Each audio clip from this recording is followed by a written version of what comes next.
Hello friend, good evening. Welcome to our my mini blog. তো আবার একটা mini blog নিয়ে চলে আসলাম।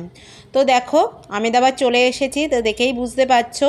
তো এখানে আমেদাবাদ এসে ঘরে এসে দেখি একটাও সবজি নেই। তো যা হোক করে একদিনটা চালালাম। তো আলু ছিল, আলু দিয়েই চালিয়েছি, কিন্তু আর হচ্ছে না। তো সবজি বাজার করতে যেতেই হবে। তো তার জন্য দেখো আমরা আমার বর অফিস থেকে বাড়ি চলে এসেছে, মর্নিং ডিউটি ছিল। তো আসার পরে এখন সন্ধে হয়ে গেছে, এখন যাচ্ছি হচ্ছে সবজি বাজার করতে। তো তার আগে গাড়িতে তেলও ছিল না, তো তেল ভরিয়ে নিলাম। তো তেল ভরে দেখো আর এক জায়গায় চলে এসেছি। তো সবজি বাজার করতে যাওয়ার আগে তোমরা এখানে আমি আসি তোমরা জানো, এই যে আমার কাকা শ্বশুর বাড়ি। তো ওদের কিছু জিনিস আনিয়েছিল, আমি নিয়ে এসেছিলাম, তো সেইগুলো দিতে এসেছি। তো যাই হোক, একটু চা খেলাম, লিকার চা, চিনি ছাড়া। তো আর এই যে দেখো আমার ননদের দুটো দাঁত পড়ে গেছে, তো সেটাই দেখছিলাম। তো দেখে টেকে তারপরে কথাবার্তা বলে তারপরে আমরা চলে যাব হচ্ছে সবজি বাজারে, ওই যে সবজি মন্ডি। তো এখানে ভিডিও তোমরা আগে হয়তো দেখেছো, অনেকেও দেখোনি।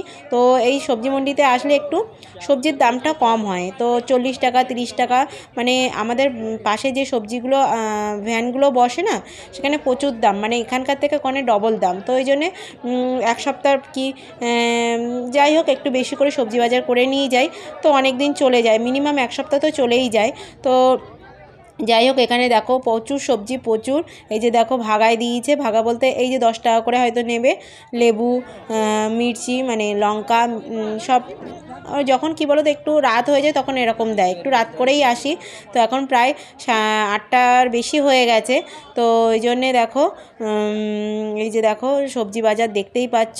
তো তোমাদের কেমন লাগলো আমেদাবাদের গুজরাটের সবজি বাজার, সবজি মন্ডি?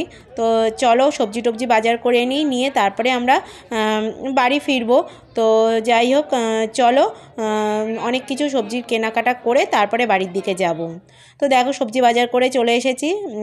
হচ্ছে পালং শাক আর ধনেপাতাটা ফ্রিজের মধ্যে রেখে দিয়েছি, এই দুটোই সবজি শাক নিয়েছি।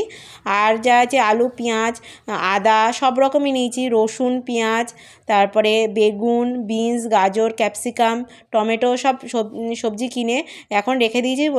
সকালবেলা হচ্ছে সবজিগুলো ফ্রিজে রাখবো, এখন শীতকাল, অসুবিধা নেই। তো যাই হোক, এই যে দেখো আটা মাখিয়ে রেখেছি, ওদিকে চাল ভিজিয়ে রেখেছিলাম। আর এই যে দুপুরবেলা বিচি কলা তরকারি করেছিলাম, এই দিয়ে আজকে রাতে ডিনারটা সারবো। তো চলো ভিডিওটা আজকে এখানেই শেষ করলাম। তো চলো, টাটা, গুড নাইট।